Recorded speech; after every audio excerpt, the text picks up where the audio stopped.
Let's do this. Episode number 117 of the Cozy Corner of Cinema. This is being recorded on Thursday, June 20th, 2024 at 5:33 p.m.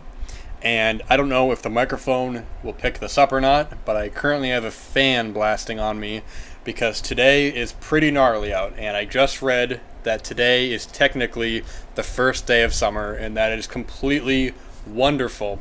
It's a wonderful time of the year. It's wonderful to go outside, go for walks, go for hikes, see your acquaintances. But most importantly, man, is keeping consistency with the work, with getting the job done.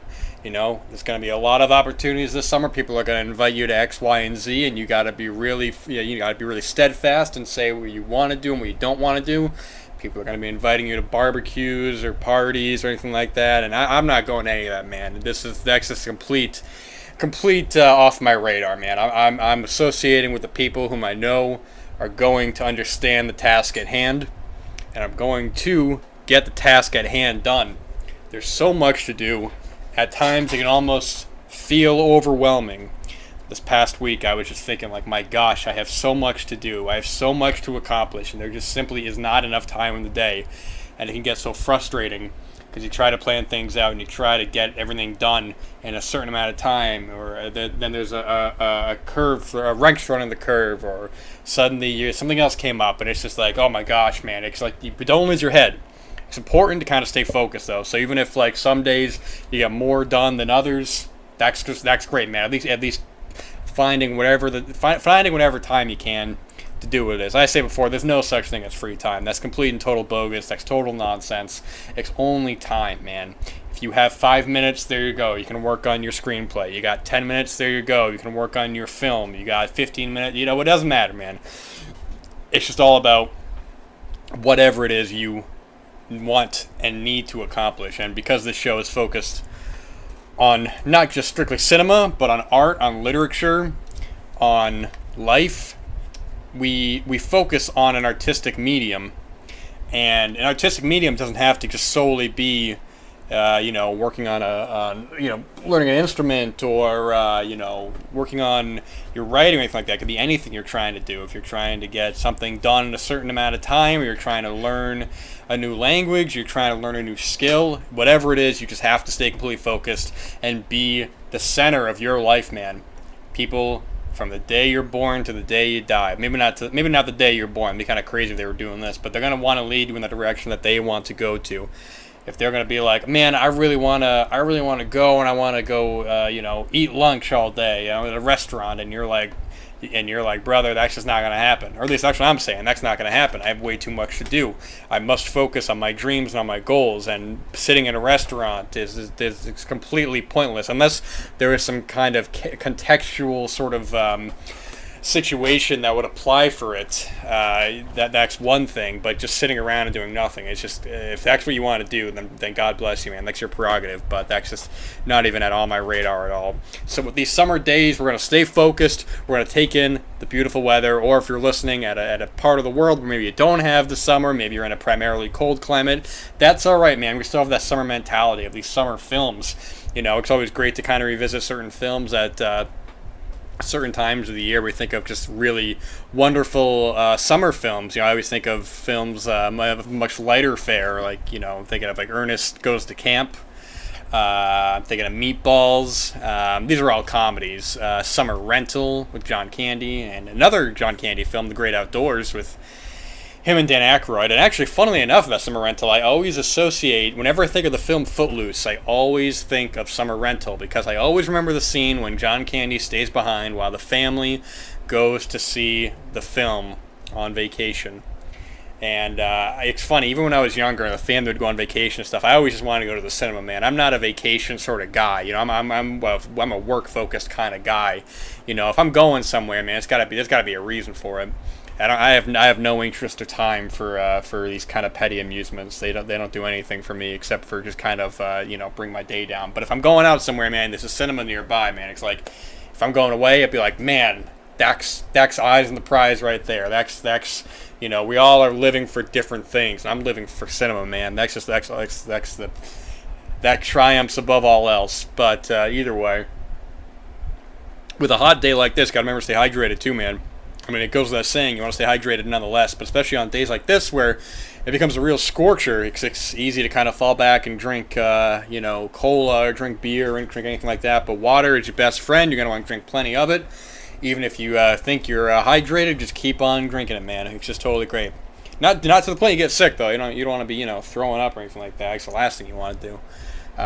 It's just funny. I got my my cold water here and my hot coffee here.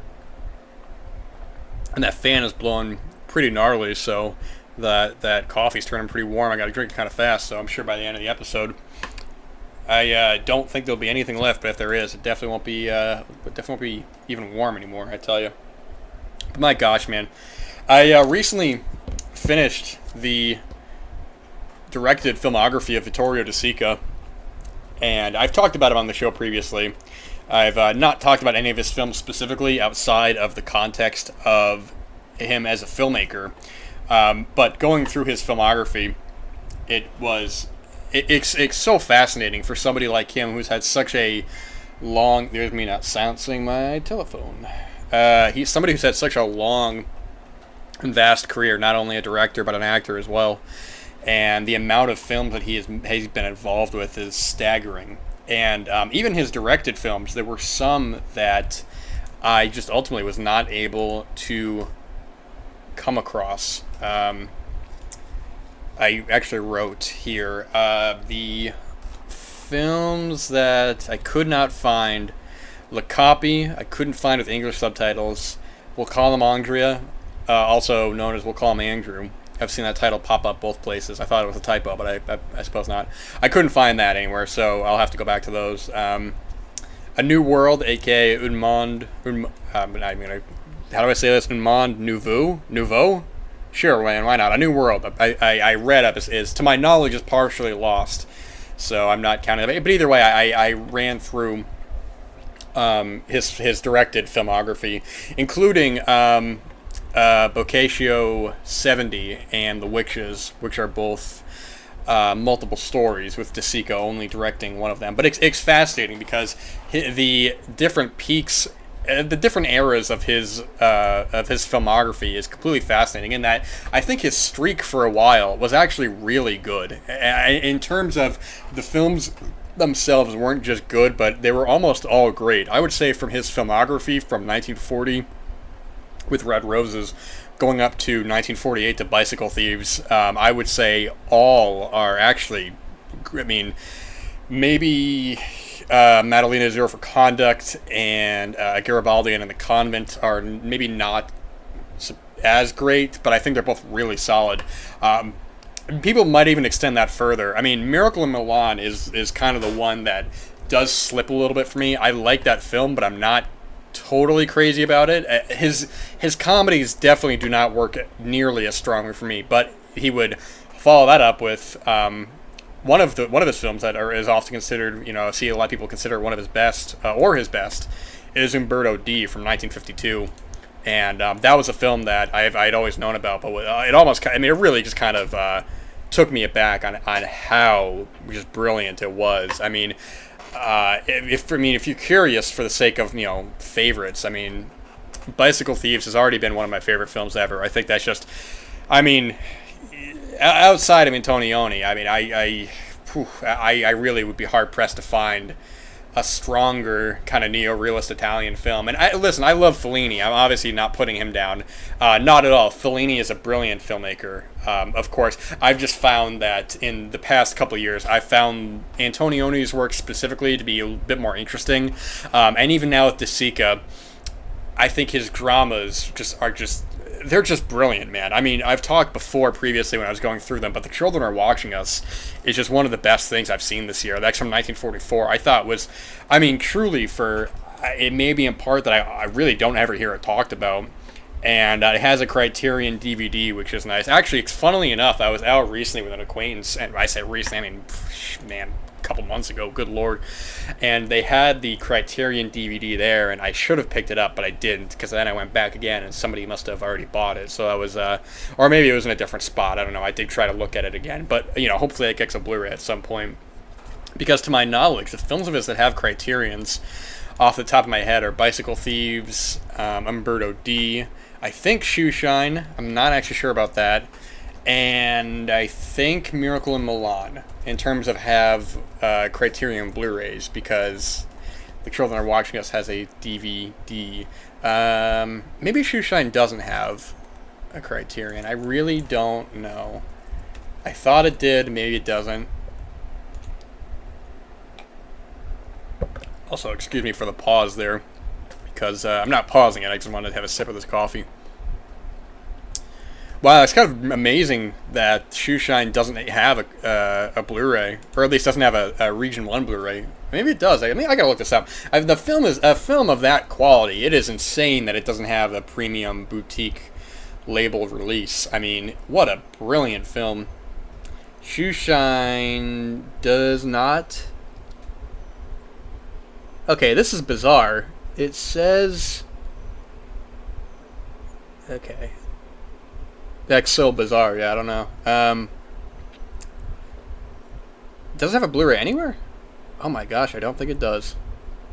That is unbelievably insane. Unless I'm wrong, unless I can't find it or something. I'm looking on Blu-ray.com and I'm looking under worldwide, and wow, that is insanity. That is absolutely insanity. You know, there are so many films that just do not have good, releases and everything like that, or do not have good, Blu-rays, and that's why, when I see a lot of these titles getting re-released, on 4K 100 times, it's like, same 100 films getting re-released on 4K. Those are great and all that.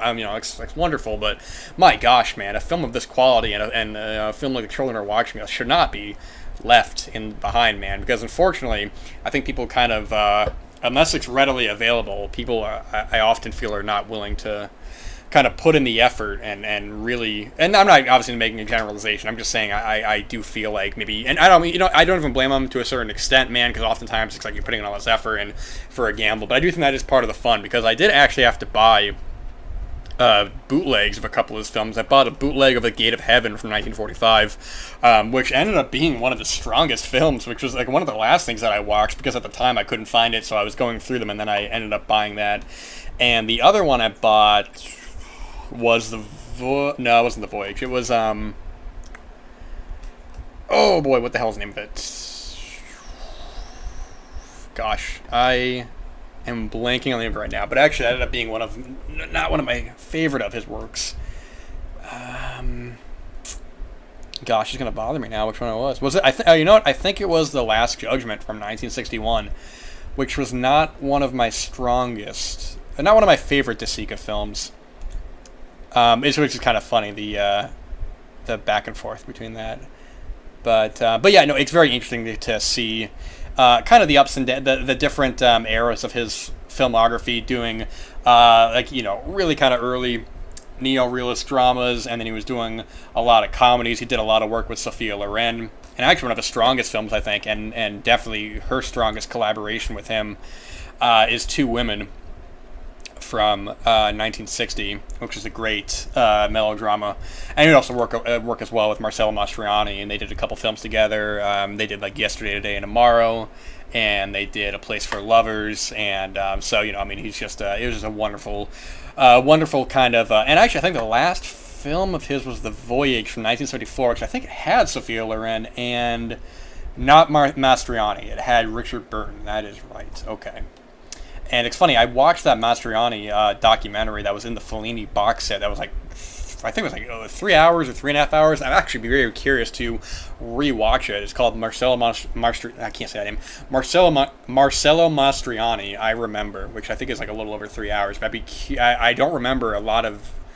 I only ever saw it once. I don't remember a lot of the content, truthfully. But that is definitely due for a rewatch, especially with this going through De Sica's filmography. But yeah, man.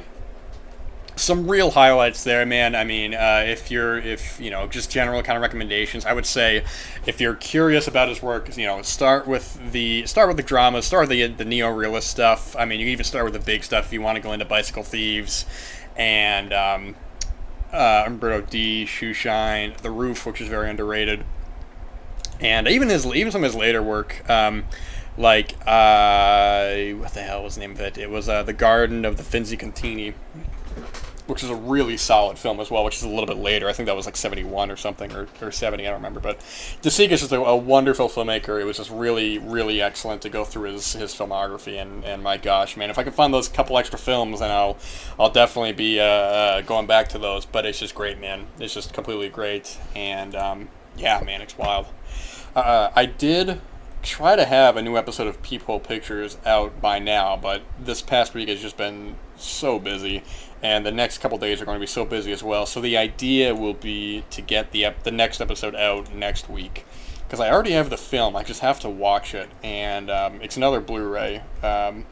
And actually, funnily enough, I just got my Melusine shipping notification yesterday, and I have a couple more titles coming through there. I don't know if I'll even review those or not, but it can be a little trying to remember which ones I need to watch, which ones I don't, because I recently had read Wakefield Poole's autobiography, and I wanted to. I mean, everyone talks about Boys in the Sand. Which is a terrific film, but I wanted to talk about his double of Take One and Moving. So reading that section in the book was really fascinating, which is, I guess, kind of a lower point of his filmography, or his life, actually, kind of, because he had a lot going on in the later part of his life. Thankfully, he was able to bounce back. And actually, I did watch that documentary as well, which I'm blanking on the name of. I can't think of the name of it right now. My gosh, I'm having a total brain fart. That's completely embarrassing, but I'm not going to pause it. I'm going to just look it up right here, and it was called I Always Said Yes, The Many Lives of Wakefield Poole, which I had to rent. I could not find anywhere to stream it, so that is available to rent, and I mean, you know, having just read that autobiography and then watching the film, a lot of the same stories and a lot of the same points were repeated. I would say if you're more interested in Wakefield Poole as a filmmaker, to watch the documentary. If you're more interested in the life of Wakefield Poole, with the filmmaking part coming later, then I would say read the book called Dirty Pool, because it was interesting. I was surprised, I shouldn't even say surprised, but of how much of that book was just his him working on Broadway and him being an actor and all that, because the gay adult stuff, that didn't come till, I mean, what was Boys in the Sand, 70 or 71, I'm trying to remember, which, I mean, is later for him, but so much of that book is spent just on Broadway and traveling around, and but there is plenty of time devoted to his work, you know, at Bijou and the Bible one. I'm blanking on the name of. I think it was just called Bible with Georgina Spelden. I've not seen that one, but yeah, no, it's a fascinating book. I got that through Melusine, but you can find that pretty much anywhere, I think, online. So it's just completely great.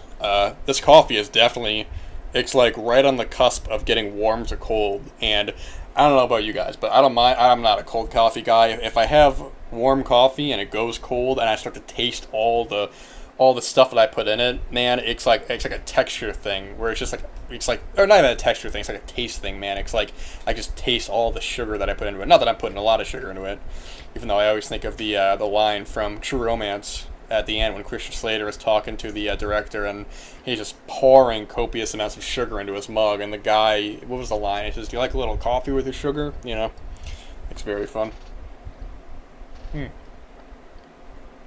What's today's date? Today's the 20th, right? Yep, 20th. So we'll have another episode before all the damn sales are starting in July again, man. It's kind of crazy that they all decide to do it in July, because we have the Criterion sale coming up, and then the Kino sale apparently is coming up very soon, and then OCN have like 15 new titles, and then Severin have new titles. It's just crazy, man. And actually, speaking of new titles, I saw today, or it was today or yesterday, great news that Umbrella is putting out that beautiful edition of Caligula. I have the Arrow UK Blu-ray, but I will unquestionably be upgrading it to this release. That's just so cool that they're putting that out, because it has the new version that I forgot where it's screened at, but it's screened at some festival, which I'm very curious about. I don't know if it's longer or what, because there's already, I think I want to say like at least two versions of the film. One that's like heavily edited down, and then one that is the full like 2.5 hour adult kind of version. But yeah, I mean, I was looking at that edition today, and I will definitely. I mean, hell, man, I think I might end up pre-ordering that. I'm really looking forward to getting that release. I haven't watched Caligula in a couple of years, so I'm a little foggy on it. But I've talked about Caligula on the show years ago, man. Whenever I think I used it for the thumbnail at one point, I believe. But it's just such a strange sort of. So what I'm talking about with Goodbye Uncle Tom, it's just one of these films that, like, I mean, when people talk about films you couldn't make anymore, it's usually either situations where maybe the cultural sort of zeitgeist has changed, or maybe some inappropriate dialogue or jokes. Some people talk about, like, certain films that you just can't do, like, you know, certain things anymore, and that's one thing, you know, obviously sentiments have changed, but then there's just films like Caligula, man, and like Goodbye Uncle Tom, or like even on a more quote-unquote mainstream level of like Michael Cimino's like Heaven's Gate, where it's just like, they're just not gonna let this happen, man. I mean, it's just complete insanity. And get one more sip of this coffee. Beautiful. Actually, I cheated. I had another sip after that. I had a little bit left, but there it is. That was fantastic, man. My gosh. But yeah, no, I that will definitely be picked up when the time is available. They announced a couple other things too, but I think Caligula was the main one that I want to get. But I'm sure that will probably get a U.S. release at some point as well. Because I don't know who put out that original edition when that Blu-ray came out. Whenever it is, that is wild. I remember finding that edition in like Barnes and Noble once, many years ago, and I think Barnes and Noble were probably a little more willing to sell. I mean, I guess for that specifically adult content, but I remember they had like a DVD. They had a copy of Irreversible for sale on DVD for about $10, and that's kind of wild that they were selling that in a general kind of store like that, but because you know, you now you go to stores, man, and they're not even selling anything. I mean, Best Buy, which I wasn't going to anyways. I'm not going to stores, man. It's just I'm not interested in looking around at stuff. I'm there for a reason, man. If I got to get something at a store, I get it. You know, do the buy online thing. I ain't gonna be looking around. But you just see, like, Best Buy, they're not selling title anymore. Target, man, I mean, I don't know what the hell they're doing. Every time I was going there, it's just, like, shrinking to the point where it's, like, one side of a shelf, and the shelf has maybe 10 titles in total, kind of spread out. There's so much open space. It is wild as hell. And, yeah, so that's why, I mean, I'm not going to, I ain't going out to just go look around, man. It ain't gonna be happening. It's just, I don't got time for that. But speaking of not having enough time, I guess I'll talk about, let me get the time on here. Yeah, I got time for that. So I'll talk about the wonderful film I had finally seen, when I went to go see an acquaintance, and he happened, to have this film, and I said, I'm buying this film, man. Actually, I bought a collection. It was the Qatsi trilogy put out by Criterion. Even though, with my luck, man, I got a bad feeling these are going to come out, which is a good feeling, but I got a feeling, man, this is going to get a 4K at some point, because with my luck, every time I buy something like this, it always gets announced for a 4K, or I buy one of these box sets or something, which I'm glad. I almost bought the Apu trilogy, and thankfully I didn't, because that got a 4K, and I'll be buying that. But when I was talking about the 1993 films, I was talking about Baraka, and that made my top 10 favorite films of that year. I thought it was a brilliant film, even though IMDb says 92, I was counting for 93. It was a brilliant film, and there was this film I was talking about in conversation, which is Koyaanisqatsi. I always say the name incorrectly. I've said it incorrectly many times. Koyaanisqatsi, 1982, directed by Godfrey Reggio, and my gosh, man, I truly have had I've not had many experiences watching a film like this, where I'm watching this at home, I'm watching it at night, and I said, okay, this is a well-known film, this is a well-known documentary, experimental film, I've seen many clips of. It's a very famous score done by Philip Glass. It's a very memorable score. And I said, all right, I'm going to sit down, I'm going to watch it. It's the first in a trilogy, the second and third films being, I just had them up right here, where are they? Koyaanisqatsi and Koyaanisqatsi. And I can't speak for those films, so I'm not even going to say anything yet, but I'm sitting here and I'm watching this film, and my gosh, man, it is truly the power that only the cinema can provide, because I have not had many experiences like this at home. I'm a big proponent for the theatrical experience, and people have their own opinions on the theatrical experience. I will always champion the theater. I will always say that the best home theater system in the world cannot rival a cinema. And people may disagree, and that is okay. That is why we have these conversations to discuss. But my gosh, watching this at home was an experience like no other. Well, this is a film that requires your full attention because it sucks you in like a vortex. It's like when you watch 2001 for the first time and you get to the third act and you're going through a vortex and you are completely immersed in the film. You are forgetting where you're even in a room. You're just completely sucked in by the visuals, by the audio. You're feeling it. You're feeling yourself like if you're playing, let's say you're playing like a racing video game or something like that, and you feel weightless. You're going through it. And that's exactly what this film feels like. We have just these wonderful escalating sequences of organized chaos, of starting off with these beautiful vistas, these beautiful landscapes. And it reminds you of 2001 in a way because you have all those sequences in the third act when you're going over these great vistas with these crazy neon color lights, which, fun fact about that, Serge Gainsbourg, husband of Jane... Sorry, it's in my throat. Good lord, man. Serge Gainsbourg... I can't even speak right now. Good lord, man. Serge Gainsbourg, husband of Jane Birkin, father of Charlotte Gainsbourg, actually worked on those sequences for 2001. He was actually one of the... I don't remember the other fella's name, so I do apologize, but two of them were in that helicopter, and he was pointing that camera down, and he said, I gotta get this footage, man. And I learned that in the 2001 book, so it's great. But those great sequences, you're just flying overhead where you feel almost weightless. You're feeling yourself kind of going over this large area, man. It's beautifully shot as well. I mean, this is 82, and it just looks... I can't even put it into words. It looks... I think this may have been shot on 70mm, because if you look at a 70mm kind of framing, it has a very wide scope to it, where you really get a good sense of the image, of the actual distancing in the image from a real horizontal point of view, where you feel like just really go across the screen, man. And it's a wonderful experience just sitting there really taking it all in. And maybe it wasn't 70mm, because I feel... But gosh, man, it does look like it. I couldn't tell you the specifics of it, but it's all shot great, man. Somebody will be able to correct me on that. But when you're watching the escalation of it, and as important as the visuals are, is the audio of it. I can't even speak right now.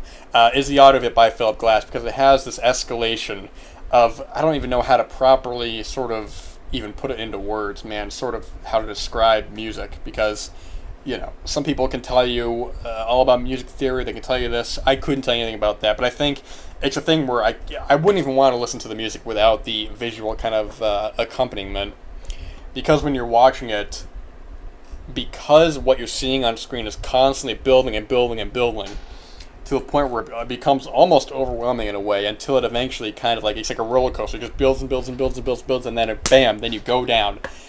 And then when you get to the end and you have that moment of relief where you take a breath and the music cuts and the camera zooms back, or pulls back, I should say, you're taken on an experience like no other. And I'm seeing the clock now, so I got to wrap this up.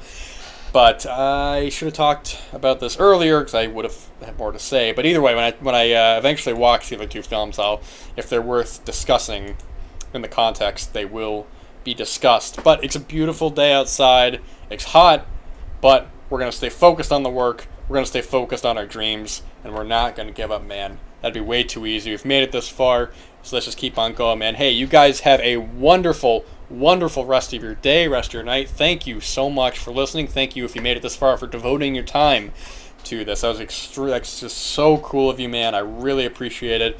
And that's all I got for now, man. So thank you again, and take care.